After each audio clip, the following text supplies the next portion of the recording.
My name is Hayli and tonight I'll be discussing child beauty pageants and their effects. My main claim is that child beauty pageants are damaging to young girls, and my three supporting arguments are that child beauty pageants are causing cognitive and emotional problems, two, that they lead to health issues, and three, children who participate in such pageants are more vulnerable to sexual predation. Starting with my first claim, child beauty pageants cause cognitive and emotional problems.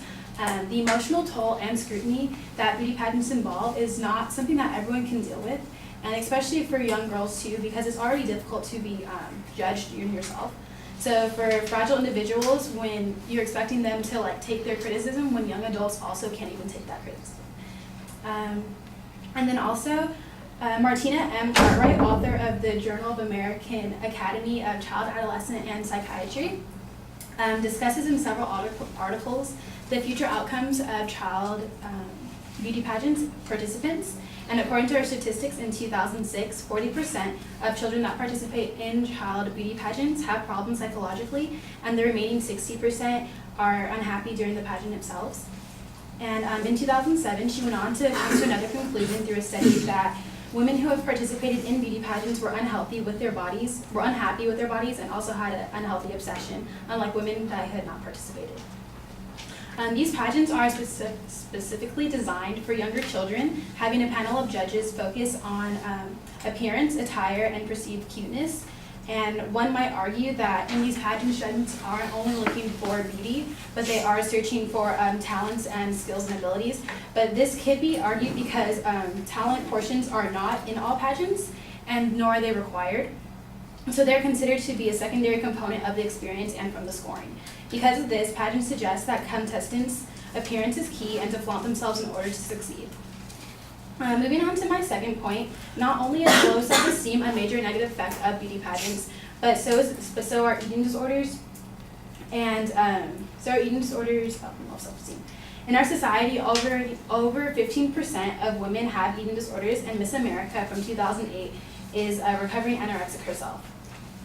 In a paper, The Effects of Beauty Pageants, Nicole Hunter links beauty pageants to self-esteem issues and body disorders, eating disorders, and she states that 9 out of 10 of girls from 14 to 15 who have previously participated in pageants claim to have suffered from depression, and 6% say that life isn't worth living anymore.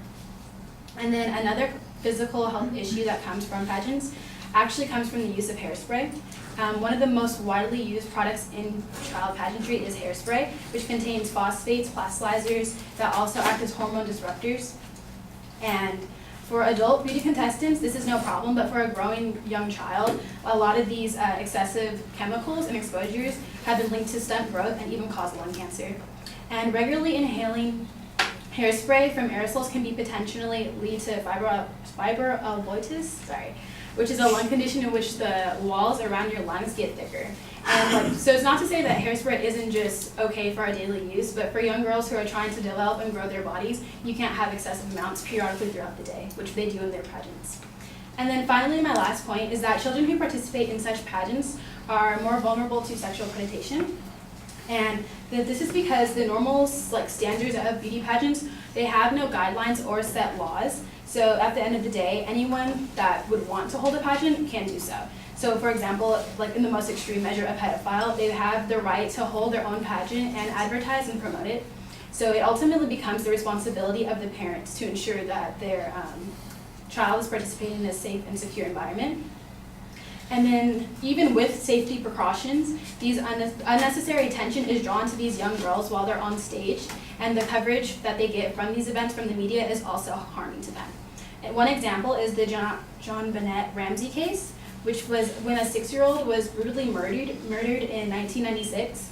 She was a child beauty queen and considered to be the perfect target for a pedophile, and this was because of her excessive media exposure all across the states, because her mom had her traveling across state to state, competing in competitions, and she would win titles, so she was a big star.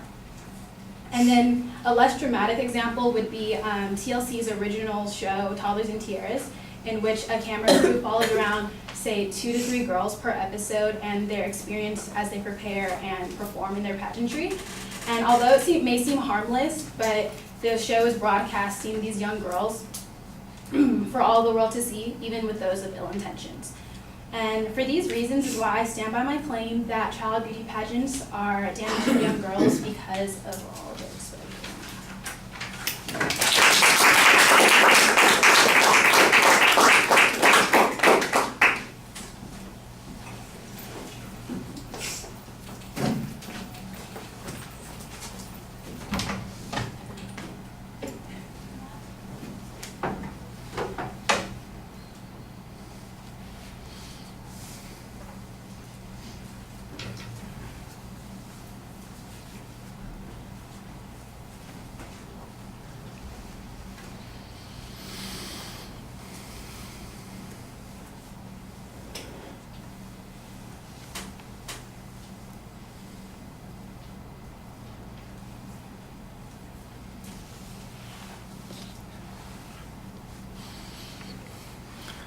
All right, all the structural stuff is pretty solid. The proposition's clearly identified. There's a good preview, although I think you rushed through that preview at the beginning of the speech, which seems a little bit strange. And in the body of the speech, the secondary points are labeled pretty clearly. There are a lot of presuppositions built into some of these arguments. On the first point, for instance, you say, well, you know, not everybody is capable of handling these, and a lot of people are fragile, but I don't get any correlation to the girls who are in these pageants. That's mostly asserted on that particular point. Now, there is a statistic that you cite early on from a person who's provided some testimony that says 40% of the girls who participate in these have some kinds of psychological problem. That's a pretty important statistic, and you need to do something to build credibility for that information. Instead, it's kind of rushed by. It never gets mentioned again, and if you're going to rely on that as proof, I think that you're underselling it. You need to develop it and tell us how that person arrived at that particular conclusion. Because if it's true, then that's, you know, the most damning piece of evidence that you have. The problem is I just don't know what it's based on. It's a very conclusionary statement from the authority that you're citing there. The issue about focus on appearance and eating disorders and all those kinds of things, it was a little awkward because you did have a statistic about the large percentage of women who are affected by eating disorders, but what percentage of women participate in these pageants, I think, is not necessarily correlated with that. You did have a statistic or a piece of information, a claim, I should say, that tried to connect those two, but I didn't think it was as clear as it needed to be. That was a little bit problematic. The hairspray issue is largely made up of assertions about the danger of hairspray. I didn't really hear any authorities being cited on those particular points. There's some factual data about what the contents of hairspray are, but I don't know what the exposure levels are that are safe, and that, like I said, I still think you need to show that, I mean, it's just a presupposition. Well, they're in these things, they must be using hairspray. The sexual predation issue, the example that you have, Joan Benet Ramsey, I don't think was ever demonstrated that it was a sexual predator that was responsible for her murder. In fact, I'm not sure that there was any sexual contact whatsoever in her death, so that's a little bit problematic. Excuse me. So that's a huge inferential leap that you're making there. And then the idea that anybody could create their own pageant and there's no guidelines on that.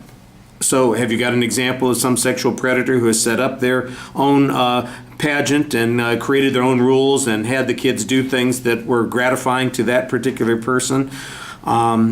This is very speculative. It's a interesting hypothetical, but I'm not sure that it's enough to build an argument on. Like I said earlier, some of the evidence that you have, you've got some nice pieces of testimony, but they need to be qualified a little bit more. There's a little bit more statistical correlation on some of the eating disorder stuff. I thought that worked well. The examples, though, I think are a little bit problematic. All right, thank you.